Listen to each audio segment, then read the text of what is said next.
আজ আপনাদের সাথে শেয়ার করছি ভীষণ টেস্টি আর ইজি একটা এগ রোলের রেসিপি। এই রেসিপির জন্য প্রথমে ময়দাটাকে মেখে নেব।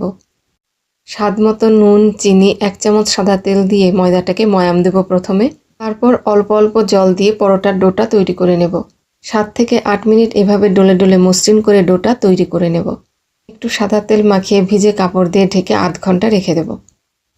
শসা, বিট, টমেটো, পেঁয়াজ, কাঁচা লঙ্কা কুচি, নুন, চাট মশলা, লেবুর রস দিয়ে মেখে নেব। স্যালাডে আমি পেঁয়াজটা অনেকটাই বেশি দিয়েছি। আমার তো এগ রোলে পেঁয়াজটা খেতেই বেশি ভালো লাগে। 2টো ডিমে একটু নুন দিয়ে ভালো করে ফেটিয়ে নিলাম। আধ ঘন্টা পর ময়দা থেকে লেচিটা কেটে বেলে নেব। সাদা তেল, শুকনো ময়দা ছড়িয়ে রোল করে নেব। লাচ্ছা পরোটার মতো বেলে নেব, এতে রোলটা খেতে দুর্দান্ত টেস্টি হবে। 2টো পাশ আটকে পরোটাটা আবার বেলে নেব। রুটি ভাজার তাওয়াটাকে গরম করে পরোটাটা দিয়ে দিলাম। 2টো পাশ হালকা ভেজে এবার দুপাশে একটু একটু সাদা তেল লাগিয়ে নেব।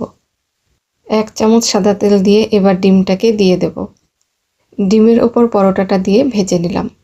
আগে থেকেই তৈরি করা salad, chilli sauce, tomato sauce এবার র্যাপ করে নিলেই তৈরি দুর্দান্ত টেস্টি এগ রোল। রেসিপি কেমন লাগলো অবশ্যই জানাবেন। আজ এইটুকুই, দেখা হবে পরের একটা ভিডিওতে।